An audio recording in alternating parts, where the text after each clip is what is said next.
Hello, everybody. Welcome into Sports by GSMC Podcast Network. I'm your host, Jeremy Lapidus. Today is Monday, September 30th. It's already been a wild day of sports. If you weren't tuning in, a baseball game to decide the fates of the two last playoff teams in the baseball just finished up, one of the wildest baseball games. We're going to talk about all of that tomorrow. It's too packed of a show. We're going to talk about Karl Anthony Towns getting traded to the Knicks, the blockbuster trade of the offseason. We're going to talk about which side won, which side lost, and how this pans out for two teams that made deep playoff runs last year. We're going to talk about the weekend of football that was. We're going to do winners and losers for both college football and the NFL. And of course, we will be previewing Monday Night Football to top all of that off, as well as keeping you updated on Game 2 between the Mets and the Braves, currently going on right now. But before we get into all of that, remember, if you would like to be an even bigger part of the show than you already are, all you need to do is go to gsmcpodcast.net. Or if you are on YouTube, you can use that super chat feature. If you do either of those two things, a message should pop up on the bottom of the screen for you, me, and everybody else around the world to see. If you do have a burning question about sports, go ahead and throw that in the comments. Throw it in the chat. I will get to it as soon as I possibly can. I appreciate everybody so much for sticking around, talking some sports with me here on a beautiful Monday, September 30th. But like I was saying, we're going to kick off our show here with Karl Anthony Towns. Cat was traded to the Knicks late Saturday evening, a move that kind of came out of nowhere to me. Obviously, the NBA Media Day is today. It's starting to heat up. Preseason games start on Friday. We're going to get to the real regular season in about a month now. The NBA is heating up, and this one came out of nowhere. Minnesota, after going on a deep run, kind of coming out of nowhere in the West, having one of their best seasons, seemingly put it all together until that Western Conference Finals. They trade away who was their number 2 option in Karl Anthony Towns. Karl Anthony Towns joins a Knicks team that was sorely needing a center after rumors all summer, all offseason have been the Knicks are going to trade Julius Randle. Julius Randle is not a fit with the Knicks. It had seemingly gone radio silent until all of a sudden comes out Saturday night. He is traded over to the Minnesota Timberwolves with Donte DiVincenzo and a first-round pick that came from the Pistons to make this deal happen. And there's a lot of ways you can look at it. I know when I first saw this deal, I was confused more than anything. That was my initial thought, confusion. I didn't understand why either of these teams would make the deal. It took me a minute. I had to sleep on it. I had to think about it to get some kind of thoughts here for you. But we'll start off with Minnesota here. Minnesota is coming off of a really disappointing series against Luka and the Mavericks. A series where the Mavericks seemingly could just get anything they wanted, inside, outside. They were just cooking them defensively. Now, Anthony Edwards, great player. He needs some help. You trade 1-for-1. First of all, we're just taking this as Julius Randle versus Karl Anthony Towns. And I think when you boil those two players down, they're very similar. I think Karl Anthony Towns is a slightly better version of Julius Randle. You know, both of them are big men who can shoot the ball pretty well. Julius Randle won a 3-point contest a couple years ago, right?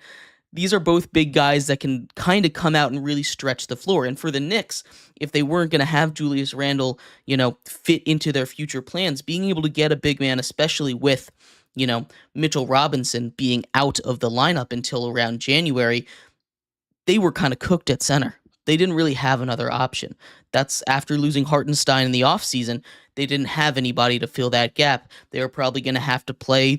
I heard some people throw around OG Anunoby to play center. I saw Josh Hart put something out on Twitter saying I'm a 1-through-4, and people were joking with him that maybe he is a center. They were going to have to get creative with those lineups. Now, obviously, Cat has his weaknesses.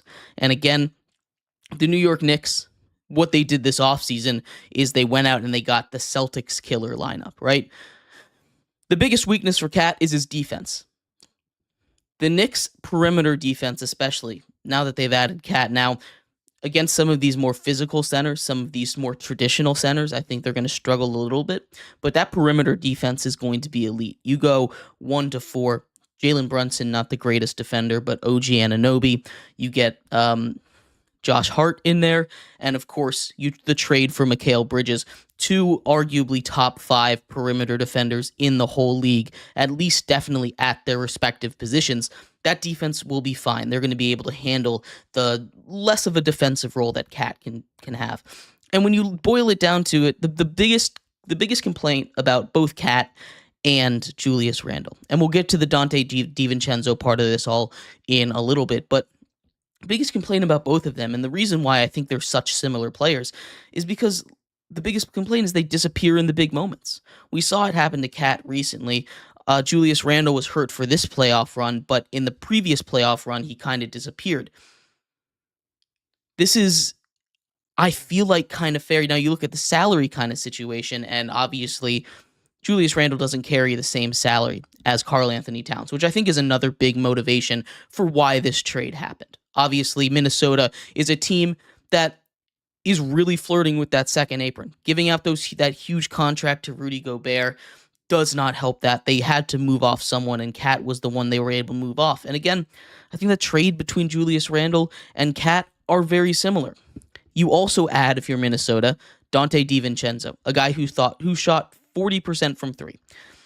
And you can hear people complain, oh, but the Nova Knicks. It doesn't matter, right? This organization, as much as like it'd be cool to see that, from a Knicks point of view, you get all these friends playing on the same team, that get that fun power of friendship vibe going. The Knicks don't care about that. They really don't. It'd be great, but they feel like this was the move that really pushed them over the top, and I think the Knicks are a better team for this. Point blank, period. I think they're a better team for this. You can complain about the team chemistry, but you still have 3 of the 4 guys there, and Cat is going to help you to an extent. You didn't have that kind of versatile stretch the floor center, a guy that you could actually put at center for the first couple months of the season. This was a much needed deal to make. So you can complain about the Nova Knicks being broken up all you want. It's not something that had anything to do with the basketball court. It's just one of those fun little things, fun little anecdotes that could have been, that just isn't. Now, taking a look at Minnesota, the biggest concern that I've heard from this trade, and I think the biggest sentiment I've heard, is actually that they got fleeced in this. I'm not so sure about that. I think, honestly, this was a fair trade, and I don't feel you don't feel that way too often in sports. You don't generally look at a trade and say, you know what, I think both sides won here. So having a conversation with TJ, the host of the other sports show, on at around 2:00 every single day. I was talking to him about this a little bit, and I think we basically came to the conclusion it's a win-win for both sides, right? You have not only a kind of 1-for-1 deal, in my opinion, in Cat for Julius Randle, Cat being just slightly better than Julius Randle, but Minnesota on top of a first-round pick that's going to be super valuable for a team that is currently competing. Their first-round picks are not going to be very good. You get a Pistons first-round pick. That's a huge get, but also a 40% three-point shooter. Minnesota, for all of their success last season, had a lot of trouble spacing the floor. Outside of Anthony Edwards, they didn't have a lot of consistency as far as shooting in the playoffs, and even Anthony Edwards wasn't a very consistent shooter in the playoffs, right? Donte DiVincenzo, you add a 40% three-point shooter. You don't have to play that too big lineup down there. Rudy Gobert is going to have to take a bigger workload. Can be a good thing, can be a bad thing. I know it's not necessarily the greatest look on paper, and if you had to gun to my head, say, which one am I taking, Rudy Gobert or Cat? I'm taking Cat every time. It's just what he does on the floor. It's clearly a better product, right? I don't think anybody's arguing that. But as far as a team building goes for Minnesota, you take a very minimal step back at that one position. You upgrade your shooting immensely, right? On top of the guys that you've already drafted and brought in. And you have Naz Reid coming off the bench. There's a lot, and maybe he even starts this year. There are a lot of different lineups you can run with this. I really do like this for Minnesota. I really do like this for New York. I think both of these teams made a quality move. I don't think anyone got fleeced. I don't think anybody paid too much.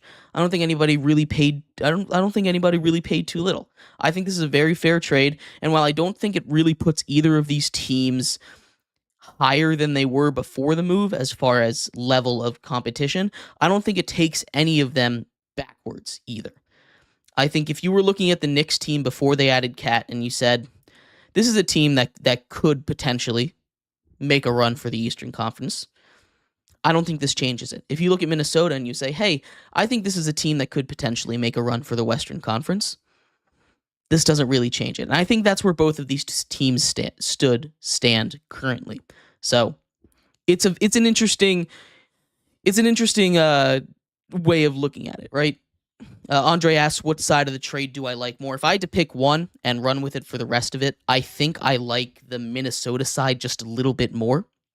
Just a little bit. Again, it's not one of those things. I think both sides win, but you add both a shooter, a first-round pick, and a guy that I think can pretty much play that cat role in Julius Randle there. So I think I like that Minnesota side just a little bit more, but I think both of these teams really did a good job with this, and I think it fits both of their future plans and current plans pretty well. But we'll see what happens. The NBA season is right around the corner. It's I can't wait for it. These are going to both be very fun teams to watch, and this is only really going to matter in the playoffs because both of these teams should be a top 4 seed in their respective conferences, especially after last season. But let me know what you all thought of this trade. I'd love to hear from you. We're going to take a quick break here. When we come back, we're going to shift our attention to football. It was a crazy weekend in both college and the pros. We're going to start off in the pros, do a couple of winners and losers from NFL Week 4. So stick around for that. We'll be right back here on Sports by GSMC Podcast Network. I feel like I'm losing my mind. Is everybody in the world blind? Please, Lord, give me a sign, a sign. I feel like I'm losing my mind. Is everybody in the world blind? Please, Lord, give me a sign, a sign. I wanna be the greatest. Everybody on the fake shit. I look around and feel like everybody is the fakest. I make it every day and I'm in fake shit. Hoping one day I blow up from the basement. Statement, the top is so vacant. I'm in this shit that I think is amazing. Waiting for my day when I'm playing. Sold out shows for 1,000 faces. Hey, give me that crowd. Getting my way into be put down. It ain't your place, I'll get my town. If I want that shit, then I'll get it right now. I'm losing it, the news it fits. I'm losing shit, a stupid myth. You choose to live, but choose to dip. You choose to fight, and lose your grip, and lose against all. Like I'm losing my mind. Is everybody in the world blind? Please, Lord, give me a sign, a sign. I feel like I'm losing my mind.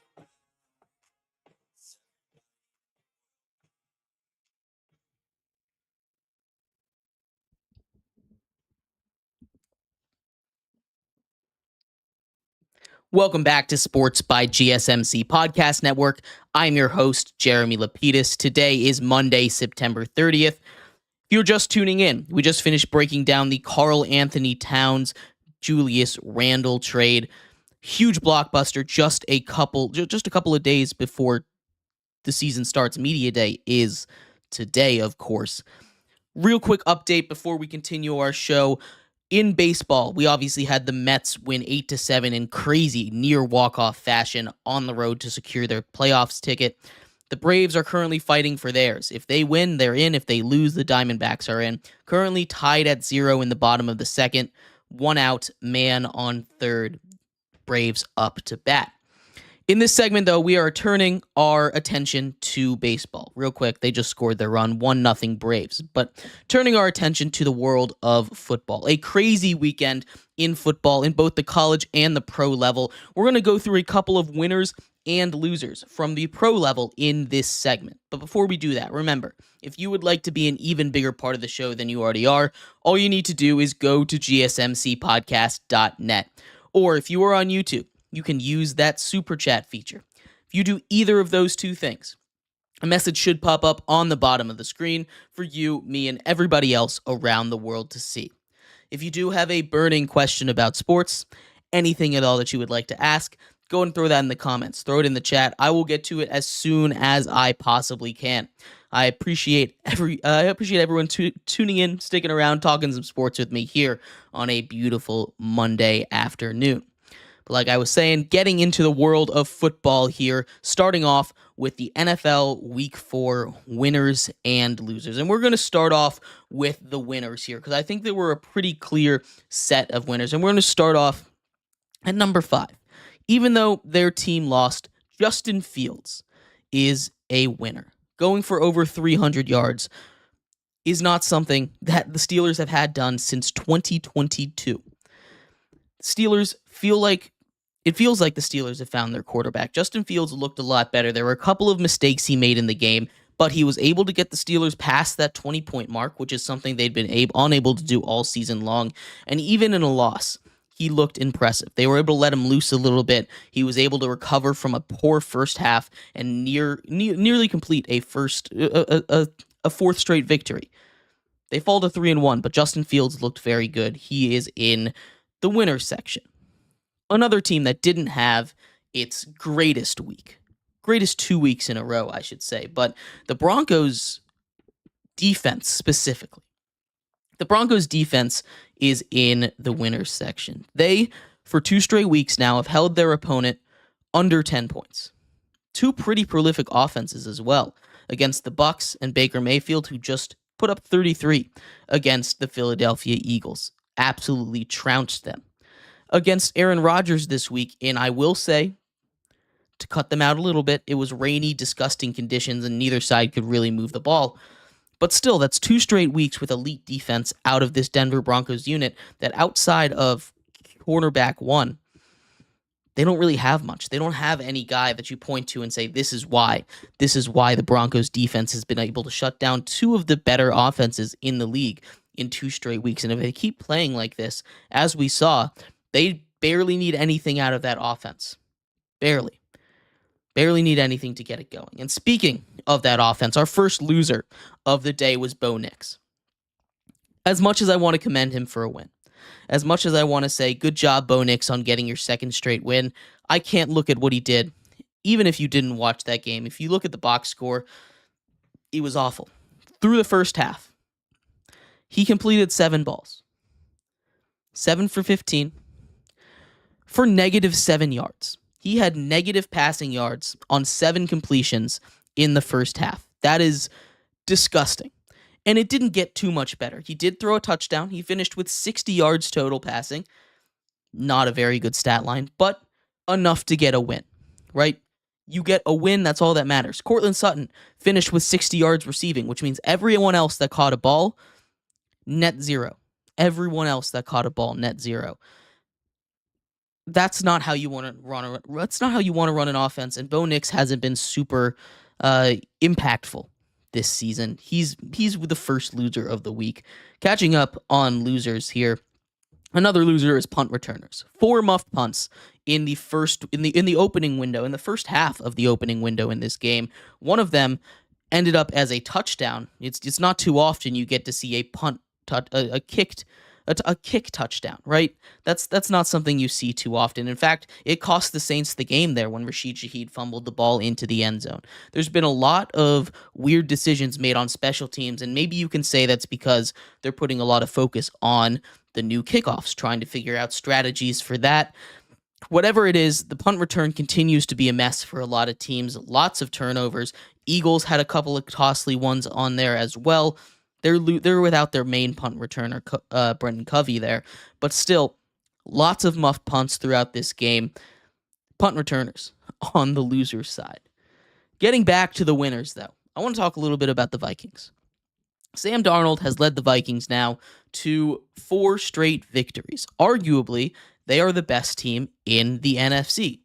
They've gotten very, very impressive wins over teams like the 49ers, over teams like the Texans, over teams like the Packers, who had Jordan Love back. You can't make that excuse that it's Will Levis. And while they did surrender a lot of points in that second half, almost gave up a huge comeback, they were able to hold strong at the end and do just enough to walk out with the win.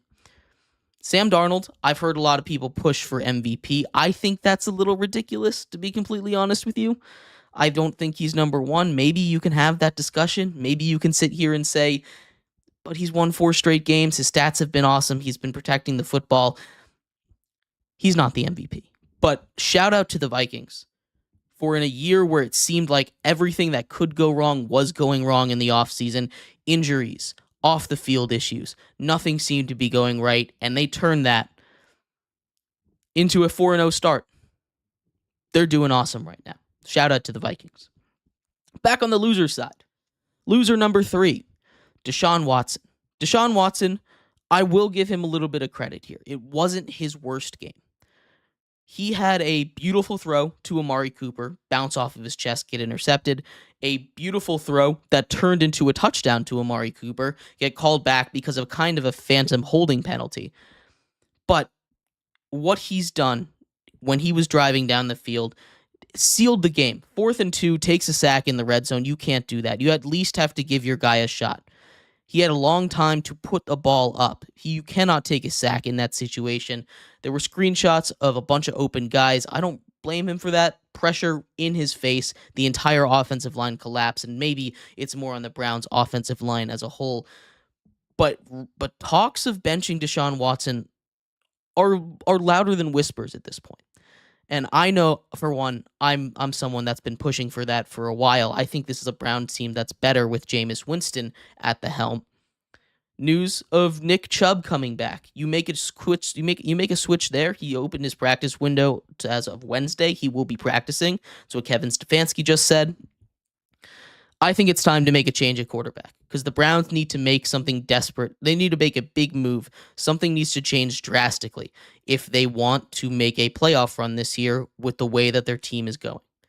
And I think that is a quarterback change. Back on the winner's side. How about Derrick Henry?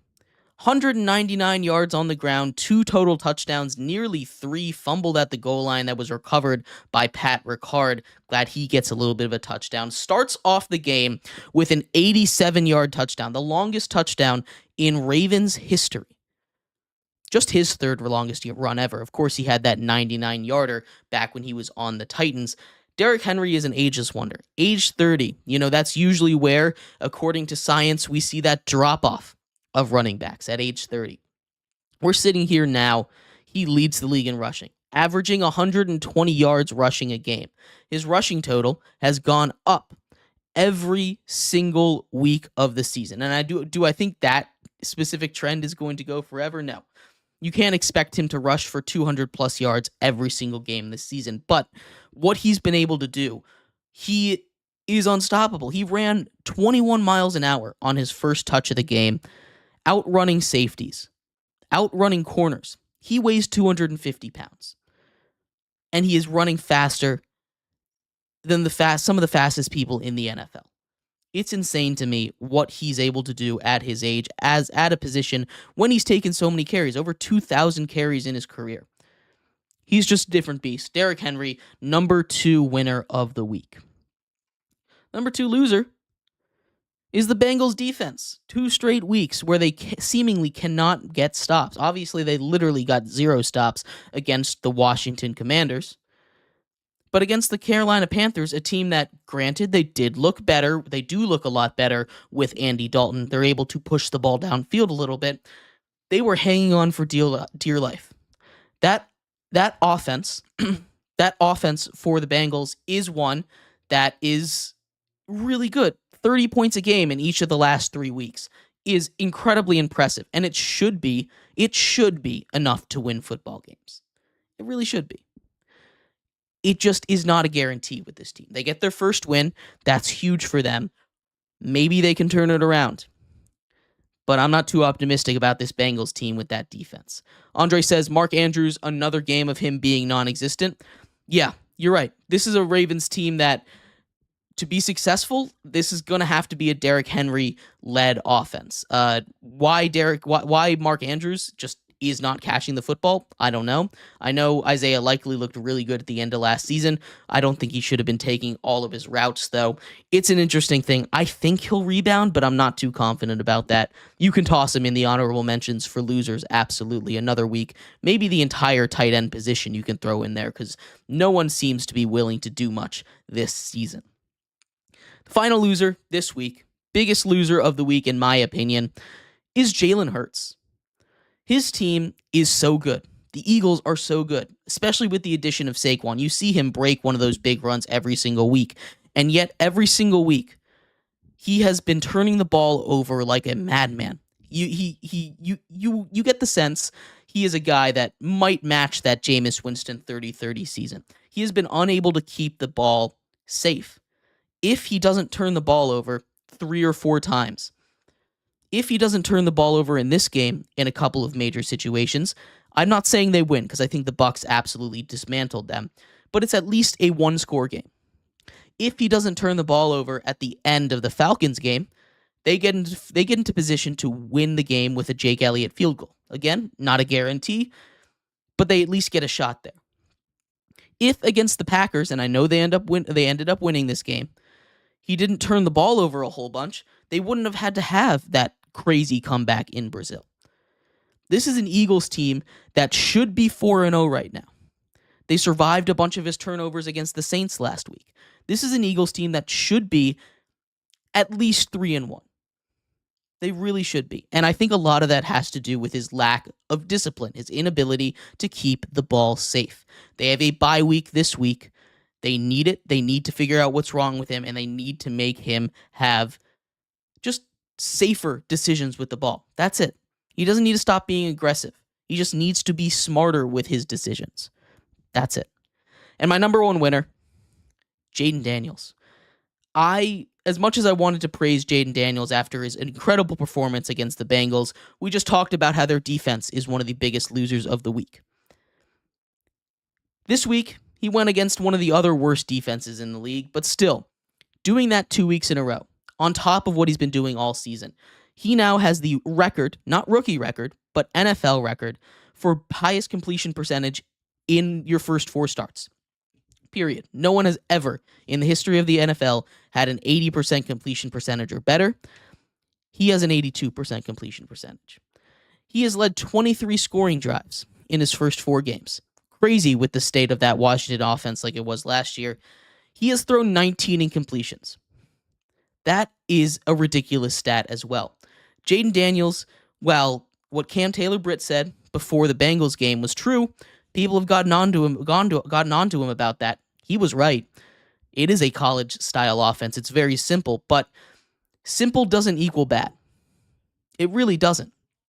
As long as you have a guy that can execute it and a guy that is the special type of athlete that Jaden Daniels is, it's not necessarily a bad thing to be simple. And Jaden Daniels is proving that the Commanders right now, I think head-to-head, have a chance against anybody in the league right now with the way he's playing. He threw his first interception of his career, his first turnover against those Cardinals. It didn't matter. They put up 42 points. That defense is playing better. That offensive line is playing better. This is a dangerous team.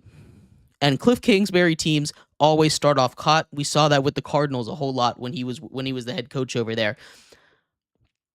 It'd be fun if the Commanders didn't fall off. It really would. Commanders have not been good in a very, very long time. It's cool to see. But I'm not 100% in. Jaden Daniels is the biggest winner of the week. I'm about 95% in on him on this being real. I want to see him do it one more time. Plays the Browns this week. If he does that, I'm on the hype train. No one can get me off of it. But I need to see it just one more time, and maybe that's unfair of me. But let me know what you all thought. Who was the biggest winner of this week? Who were the biggest losers of this week? I'd love to hear your guys' thoughts. We're going to take a quick break here. When we come back, we're going to do the same winner-loser treatment, this time in the college football world. Week 5 wrapped up last Saturday. We're going to talk about all of the biggest winners and losers for that. So stick around. We'll be right back here on Sports by GSMC Podcast Network. Looking for your daily fix of sports talk without having to pay for it? GSMC Sports Network is available on YouTube. Just search GSMC Sports Network. Get your fix of daily sports talk shows on YouTube. Absolutely free. NFL, college football, NBA, MLB, MMA, UFC, fantasy football, and so much more.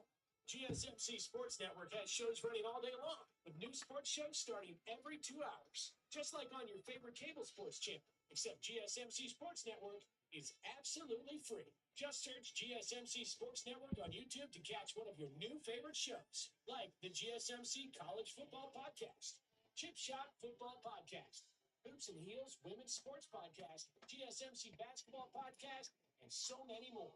Check it out for yourself. GSMC Sports Network, now available on YouTube, absolutely free. Search GSMC Sports Network on YouTube right now.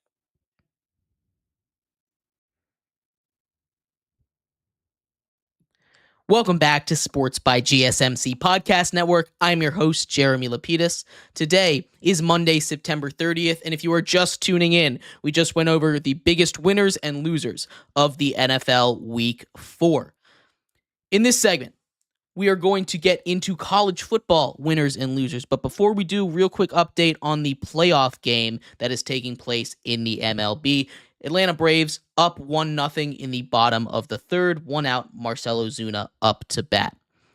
Currently, the Braves, perfect game through 3. 6 strikeouts in the first go-around the lineup. That's pretty crazy. But I digress. In this segment, like I said, we're getting into college football. But before we do that, remember, if you would like to be an even bigger part of the show than you already are, all you need to do is go to gsmcpodcast.net. Or if you are on YouTube, you can use that super chat feature. If you do either of those two things, a message should pop up on the bottom of the screen for you, me, and everybody else around the world to see. If you do have a burning question about sports, anything at all you'd like to ask, go ahead and throw that in the comments. Throw it in the chat. I will get to it as soon as I possibly can. I appreciate everybody so much for sticking around, talking some sports with me here on a beautiful Monday, September 30th.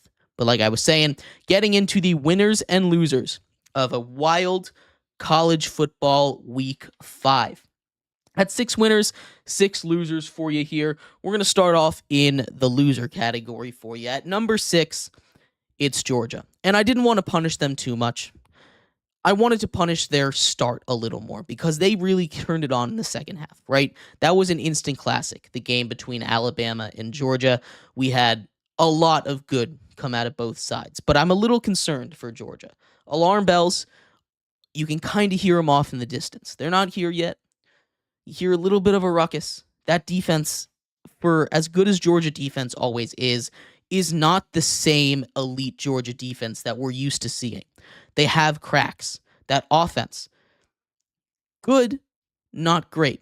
That's kind of the story with this Georgia, or maybe I'll say great, not elite here. This is not the elite, blow everybody else out of the water Georgia team that we've been used to seeing in recent years.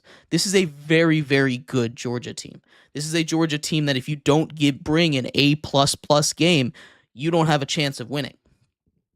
But still, this is a Georgia team with weaknesses that teams can expose, weaknesses that Alabama has exposed, weaknesses that I think a team like Texas or a team like Miami or one of those top-tier teams in college football have the ability to expose and beat. So Georgia, little bit on the uh-oh scale here. They're our 6th loser of the week.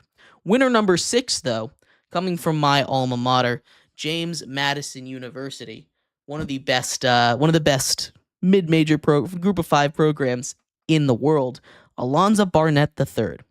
In 2 straight games, the Dukes have put up 60 points or more against a good, or what was considered good, I'll say, UNC team. They put up 70 points against a Ball State team that I'll give you not very good. Put up 63. That's 133 straight points, or 133 points in the last 2 games. That's an insane output there. Alonzo Barnett in that time has combined for 13 touchdowns. 13 touchdowns in 2 games. It's not a normal number. I'm not saying anything crazy like put him on Heisman watch. I'm just saying he gets to be put in the winners list here after another great week. started off the season slow, but if that offense can keep chugging along, they might have a shot of hitting that final group of 5 playoff spot. That's really competitive this year, I will say. At number 5, our number 5 loser of the week, it's Utah.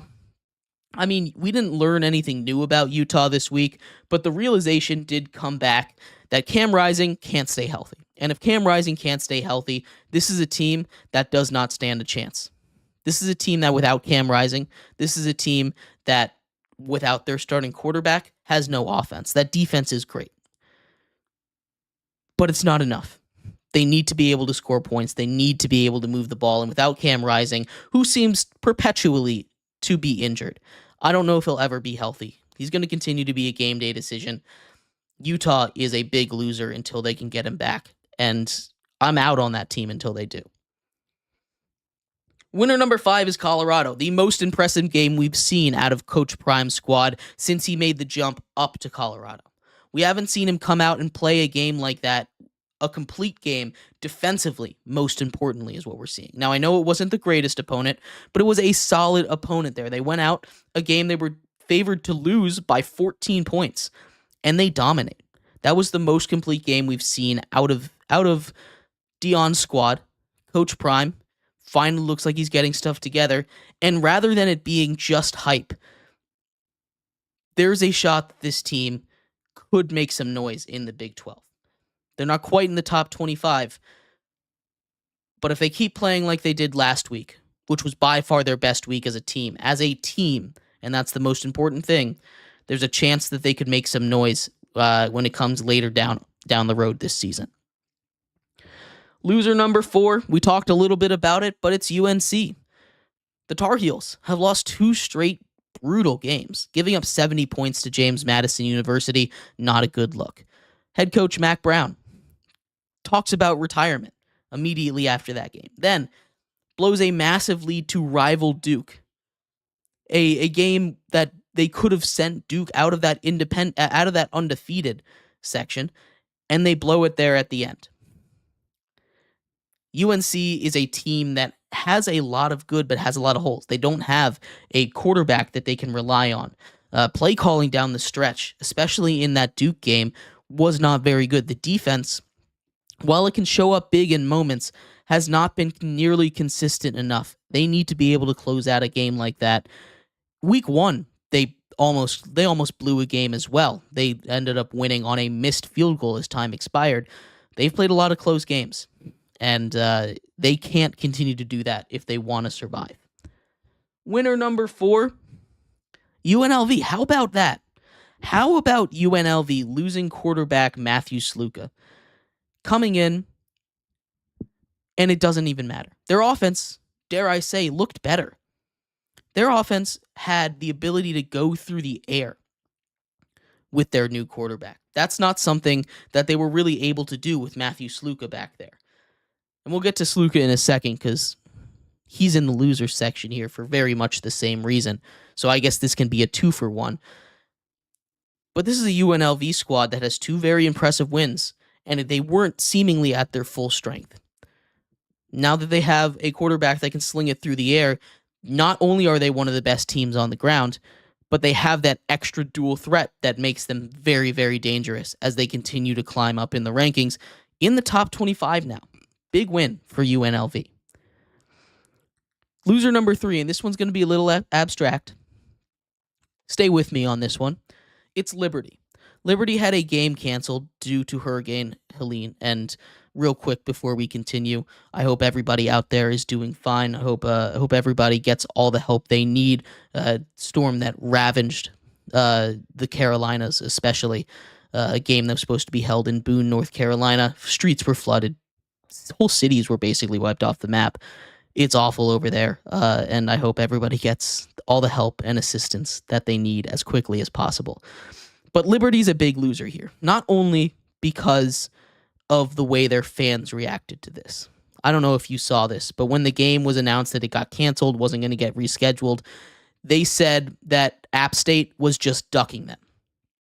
And for anyone that's followed or been a part or experienced the Liberty fan base knows that they've always been toxic like that. Liberty, a very cult-like fan base, but they're a very toxic fan base, and it just doesn't sit well, right? All the devastation that was caused there, and they're just saying they ducked this. They ducked the game because they were scared. That's not the right. That's not the right way to react to that. But also, it kills their playoff chances. Liberty famously plays the weakest schedule, or one of the weakest schedule in all of the FBS. They were undefeated last year, playing literally the weakest schedule in all of football. Now without App State, who is a considerably weaker opponent than was expected heading into the year, they don't have anybody on that schedule that can put them head-to-head against UNLV if they continue to win, against Boise State if they continue to win, against James Madison if they continue to win, against teams like that, against Wazoo if they end up winning out, against even Oregon State, right? These teams that actually have resume, some depth, some oomph to their schedule, it kills them, and they're all but out of the playoffs at this point. Anything can happen. But it would be a shame if Liberty got in again, honestly. They didn't deserve it last year anyway. At number 3, the number 3 winner is Kentucky. The Kentucky Wildcats came out, took care of business against a really good Ole Miss team, or what we thought was a good Ole Miss team. And Ole Miss is also a loser over here. I know we're doing a lot of 2-for-1s here, but that's kind of how it works a little bit. Ole Miss came out after, not having played anybody, ranked top 6 in the nation, top 5 in the nation, and they put up a stinker. They get hit in the mouth and they can't react, and that's always been the issue with Ole Miss teams. Kentucky played a tough game against Georgia, only losing by 1. Then they go out and they beat the number 6 team in the nation, and somehow they're not ranked. I think they should be. Maybe I'm overreacting to this a little bit, but that's 2 straight really good games by Kentucky, and I think they need to have a little bit more respect on their names. Number 2 loser, already talked about a little bit. Matthew Sluka loses his job, quits the team gets better. He was a guy that I think if UNLV had gotten a lot worse immediately, was set to get a good offer in NIL, to find a good place to go in transfer portal in his final year of eligibility. Kind of takes a little bit of a step back there. He'll still get offers, but it definitely hurts his case just a little bit. Number 2 winner is Ashton Jeanty. Ashton Jeanty, Heisman candidate on Boise State, continues to tear up everyone and everything in sight. Once again, Ashton Jeanty puts up multiple touchdowns, over 150 yards. He is on pace to shatter every single running back record ever put up. He's going to break all of Barry Sanders' record if he keeps this pace up. 2,700 yards he's on pace for. 43 touchdowns he's on pace for. It's ridiculous. He is awesome. He's the best running back in the country, and he deserves to get some Heisman credit here. Ashton Jeanty is winner number 2. Loser number 1, Ole Miss. We kind of went over that a little bit. That is a devastating loss for them, and it kind of shows who they are. They still have time to bounce back because they're a very good team, very good program, but if they get punched in the mouth like that and they're not able to react, they're not going to win any tough games in SEC play. And winner number 1, could not go this whole time without referencing it, without talking about it, Alabama and Kalen DeBoer. Kalen DeBoer, first time against Kirby Smart and their current biggest rival, Georgia, absolutely puts an exclamation point on that one. Ryan Williams, the 17-year-old phenom, torches them. One of the greatest plays that you'll see out of a receiver, juking defenders, making them run into each other, the stop, the acceleration, what he's able to do on a football field, his concentration. There were a couple of great plays he made in that game, but really Alabama as a whole. Defense forces a pick 6. Now, a little bit shaky down the stretch. Georgia came in and got the lead there for a second, but when it mattered, that defense stepped up. They were able to get pressure. They were able to force turnovers against a really good Georgia team. Kalen DeBoer gets his team ranked number 1 in the nation. That's not an easy thing to do. Alabama loses Nick Saban, maybe the greatest coach in the history of college football. Scratch that, the greatest coach in the history of college football. And they get better somehow. This is a good team. Kalen DeBoer is going to continue that legacy. It should be a lot of fun down there in Tuscaloosa for another 20 years, at least. We'll see. But let me know what you thought, winners and losers of college football. It was a wild week. We'll do top 25 in NFL power rankings tomorrow, but we're going to take a quick break here. When we come back, there are another doubleheader for Monday Night Football. We're going to break down the first of the two games as Miami hosts Tennessee. We're going to talk about that one, how I think it's going to go, and much more. Coming up next here on Sports by GSMC Podcast Network.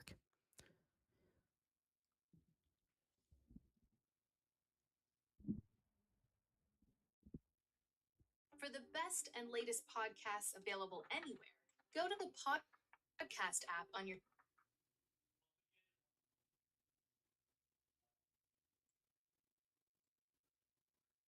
cell phone and type in GSMC.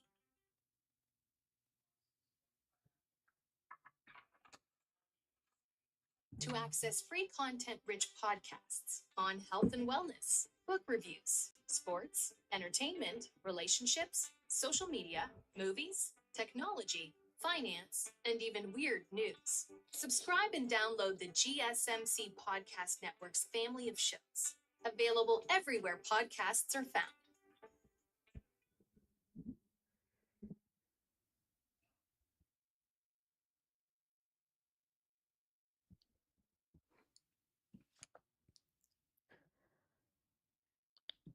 Welcome back to Sports by GSMC Podcast Network. I am your host, Jeremy Lapidus. Today is Monday, September 30th. If you are just tuning in, we just went over winners and losers from a crazy Week 5 of college football. In this segment, we're getting to the first of another doubleheader. The first game between Miami, who hosts the Tennessee Titans, in a really interesting game. Not one you would pencil at the beginning of the year, but this one is really important for both of them. But before we get into that, update from baseball here as a playoff level game is being played. Bottom of the fourth, 1 out. The Mets trail 1-0. Currently, the Braves tossing a perfect game through 4 innings. Keep an eye on that. 7 strikeouts through 12 batters. It's pretty good. But before we get into the breakdown of the Titans taking on the Dolphins, remember, if you would like to be an even bigger part of the show than you already are, all you need to do is go to gsmcpodcast.net. Or, if you are on YouTube, you can use that super chat feature. If you do either of those two things, a message should pop up on the bottom of the screen for you, me, and everybody else around the world to see. If you do have a burning question about sports, anything at all that you would like to ask, go ahead and throw that in the comments. Throw it in the chat. I will get to it as soon as I possibly can. I appreciate everybody so much for sticking around, talking some sports with me here on a beautiful Monday, September 30th. But like I was saying, getting into the Monday night preview, this time between the Dolphins and the Titans, a second straight Monday night doubleheader. Quick side tangent for you. I don't love it.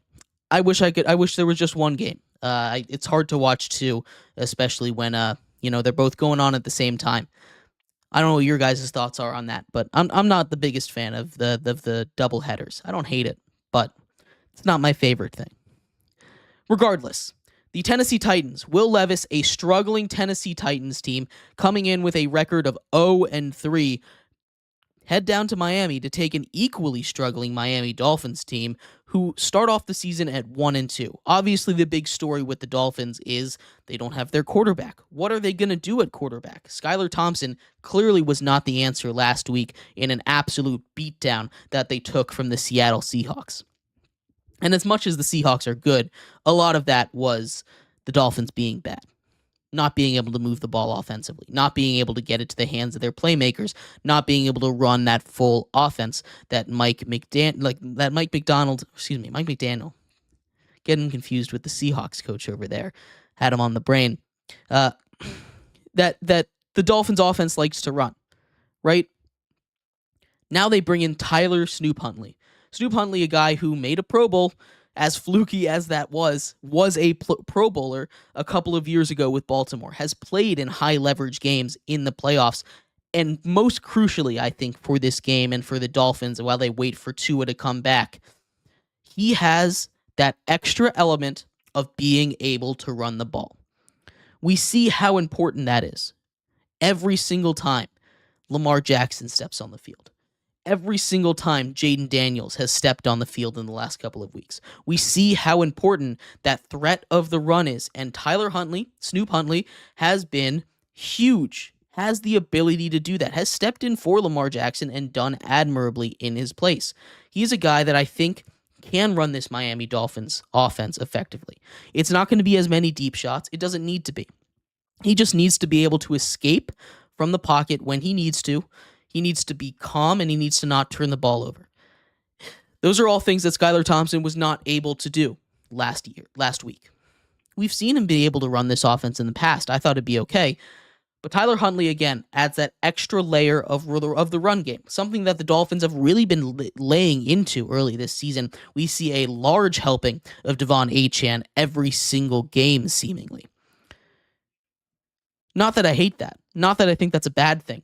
But having Snoop Huntley in there, you'll be able to open up your playbook a little bit. I'm sure the Dolphins coaching staff is licking their chops to get a guy that's a dual threat going.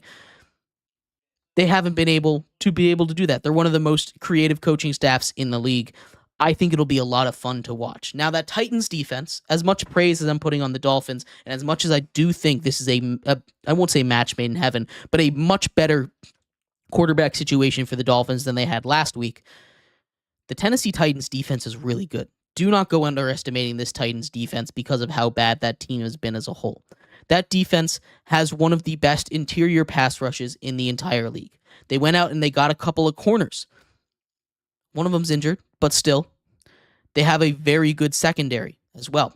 At all levels of this defense, trading for Ernest Jones from the Rams right before the season starts, you have a all-pro capable level player at all three levels of the defense from Tennessee, and it's what kept them in the games.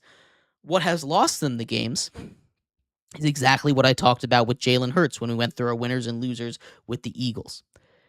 Turnovers, turnovers, turnovers. Will Levis has made a stupid, dumb, idiotic play in each of the first 3 games of the season for the Titans. And it has all but lost the game for them. The Titans, in a not so alternate future, in an not so alternate reality, are 3-0 right now. Maybe not 3-0, but they're at least 2-1. I don't think they would have beaten the Packers, but they should have beaten the Bears. I think that's undeniable. They should have beaten the Jets probably. A couple of boneheaded moves in the red zone. If they just get points out of that, they win this game. They should be 2-1 right now. Instead, we're talking about an 0-3 team, talking about one of the worst teams in the league. But that's not how this roster is built. This roster is talented. I'm not one to sit here and say, oh, they're the best 0-3 team ever, because that's dumb. That's stupid. But this is a very talented roster that, because of the many self-inflicted mistakes, has not been able to play up to where we expect them to. The line currently sits at Miami -1. Or I think it's actually at -2.5 right now. When I took my notes, it was a couple days ago. But yeah, Miami -2.5 right now. At home, both of these teams need a win in the worst possible way. Miami, still with playoff hopes and aspirations, needs this one to stop falling too far behind from the rest of their Patriots in the AFC East. Right? This is a win that, if they're able to pull it off, they would just be 1 game back of the Bills, tied with the Jets now. This is a huge game for them. The Titans need to get off the snide. The Titans have been unable to really get anything going. They have a bye next week, and getting some positive momentum heading into a bye is huge. It's massive. It can't really be overstated. That being said, Will Levis needs to play a clean game. The Dolphins' defense isn't anything special, but they will pounce on mistakes you make. This is not a Dolphins defense that is going to, hold your team to is not going to stifle your team. But this is a Dolphins defense that, if you let them, and again, that's key, if you let them, will make your day not very fun. They have a solid pass rush. Bradley Chubb, Jalen Phillips coming around the edge. You have Jalen Ramsey on the outside, right? It's not like this is just a bunch of slouches on defense. They have their quirks, they have their issues, but still, the Dolphins are a very good team, top to bottom, and if you let them get that momentum, they will kill you. I think again, this is the deal with the Titans every week. As long as they play clean football, as long as Will Levis doesn't make that one or two big mistakes that he's been really prone to making, that defense is good enough to keep them in the game with just about anybody.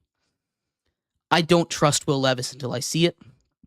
I'm taking Miami to win 21-20 in a very close one. We saw Will Levis make a huge comeback against this Dolphins team last year on a Monday night. Maybe he turns it around, gets it figured out, but that defense was much more injured against the Titans last time they played. So I don't think this will play out the same way. But we'll see. Let me know what you think is going to happen in this game. We're going to take a quick break. When we come back, we're going to break down the other Monday Night Football game, this time between two of the best teams in the entirety of the NFC. Could be a matchup that we see in the playoffs, possibly, if everything continues to play out the way it's going right now. But we'll be right back, breaking down the Lions taking on the Seattle Seahawks. Be right back here on Sports by GSMC Podcast Network.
Welcome back to Sports by GSMC Podcast Network. I'm your host, Jeremy Lapidus. Today is Monday, September 30th. If you are just tuning in, we just went over the Dolphins hosting the Tennessee Titans in the first of the doubleheaders for Monday Night Football tonight. Before we get into previewing the second of those games, quick baseball update for you. The Mets have broken up the perfect game and no-hit bid from the Braves. Still trail 1-0 in the top of the fifth. Pete Alonso on first base after hitting a single. Like I said, in this segment, we're going to get into the second of the two doubleheaders. This one as the Detroit Lions host the Seattle Seahawks, the undefeated Seattle Seahawks. But before we get into that, remember, if you would like to be an even bigger part of the show than you already are, all you need to do is go to gsmcpodcast.net. Or if you are on YouTube, you can use that super chat feature. If you do either of those two things, a message should pop up on the bottom of the screen for you, me, and everybody else around the world to see. If you do have a burning question about sports, anything at all that you would like to ask, go ahead and throw that in the comments. Throw it in the chat. I will get to it as soon as I possibly can. I appreciate everybody so much for sticking around, talking some sports with me here on a beautiful Monday, September 30th. But like I was saying, we are going to get into the second of the Monday Night Football games. This one as the host Detroit Lions take on the undefeated Seattle Seahawks. Geno Smith and the Seahawks team have been playing unbelievable football through the first couple of weeks of this season, winning a couple of massive games already.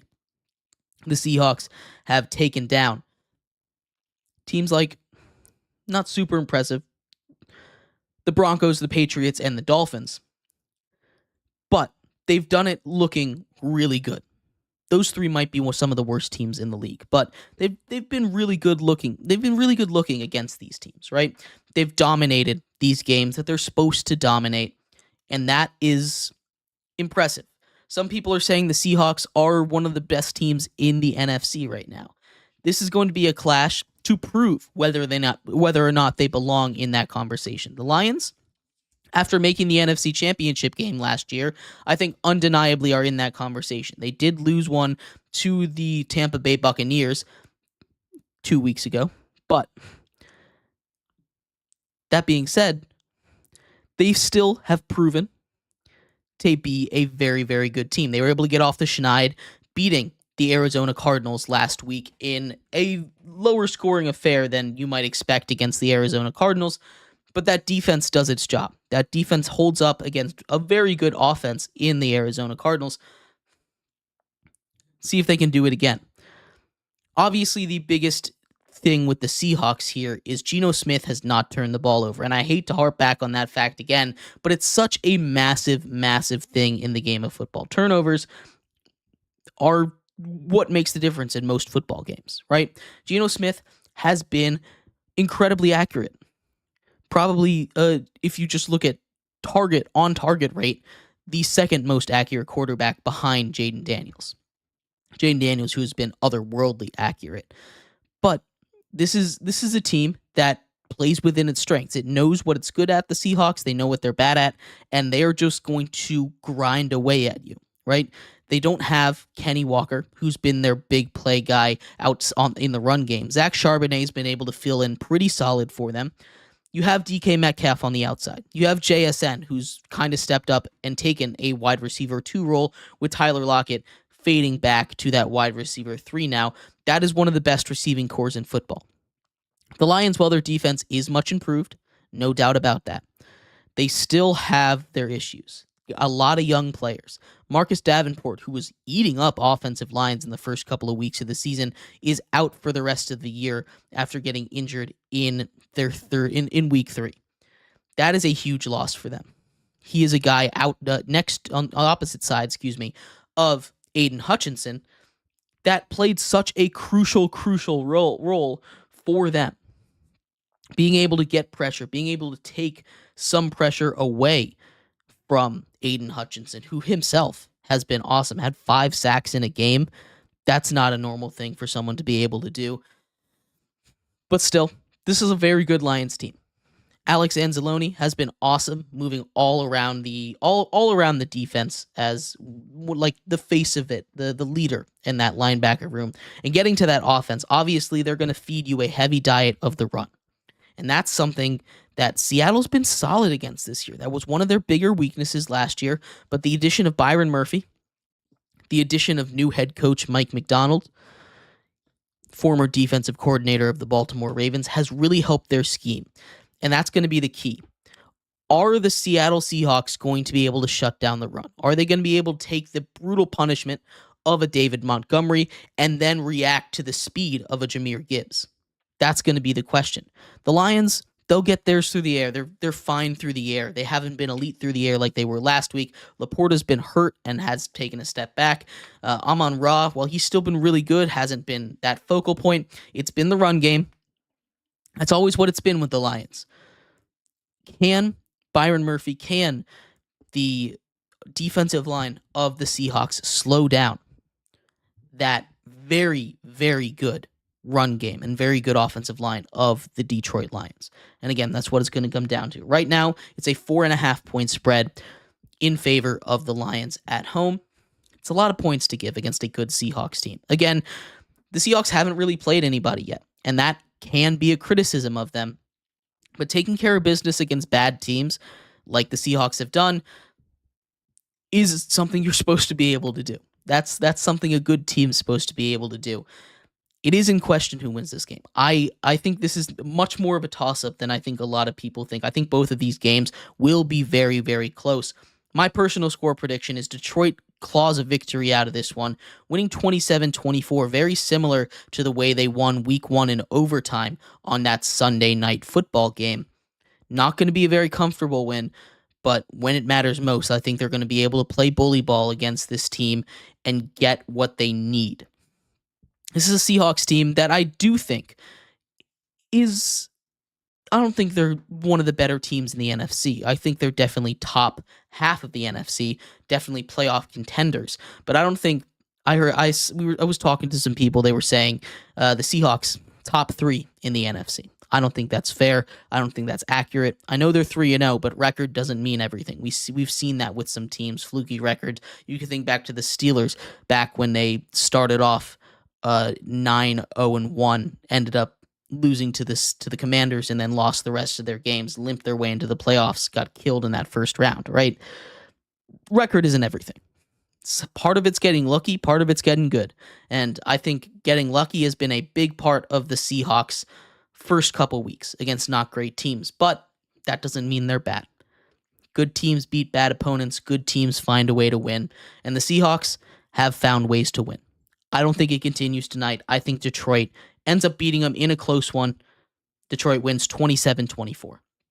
But let me know what you think of anything we talked about here in today's show, of this game in particular. I'd love to hear your thoughts. Who do you think wins? Why do you think they win it?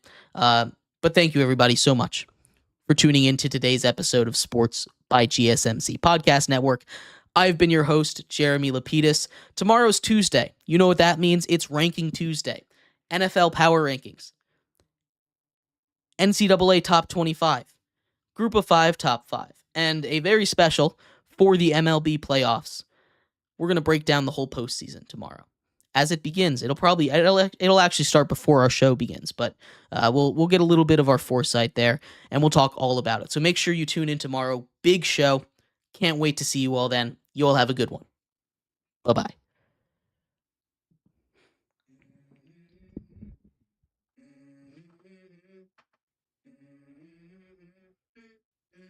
Let's go.